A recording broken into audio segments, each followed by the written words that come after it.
അൽഫോൻസാമയുടെ ജീവിതത്തിലെ പ്രധാനപ്പെട്ട ദിവസങ്ങളാണ് ഇവിടെ കാണുന്നത്. ഇത് അൽഫോൻസാമയുടെ മുറിയാണ്.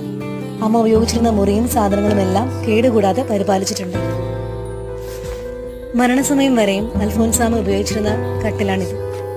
അൽഫോൻസാമ ഉപയോഗിച്ചിരുന്ന ട്രേ, ഗ്ലാസ്, പ്ലേറ്റ്, വിളക്ക്, തിരുവസ്ത്രം, ചൂല്, പുസ്തകങ്ങൾ അങ്ങനെ തുടങ്ങി 1957 മുതൽ 1985 വരെ വിശുദ്ധ അൽഫോൻസാമയുടെ ഭൗതികാവശിഷ്ടങ്ങൾ സൂക്ഷിച്ചിരുന്ന സ്റ്റീൽ പെട്ടി, കല്ലറയിൽ നിന്നെടുത്ത കല്ലുകൾ, മണൽ, ചിരട്ടക്കരി, തലമുടി, കൊന്തയുടെ ഭാഗങ്ങൾ, അടക്കിയ തടിപ്പെട്ടിയുടെ ഭാഗങ്ങൾ, വിശറി, കത്രിക, പേന മുതലായ എല്ലാ സാധനങ്ങളും ഭംഗിയായി ഇവിടെ സൂക്ഷിച്ചിരിക്കുന്നു. ഇവിടം നമ്മെ അൽഫോൻസാമ ജീവിച്ചിരുന്ന ആ കാലത്തിലേക്ക് കൂട്ടിക്കൊണ്ടുപോകുന്നു. വിശുദ്ധ അൽഫോൻസാമയെ ഞങ്ങൾക്ക് വേണ്ടി അപേക്ഷിക്കണം.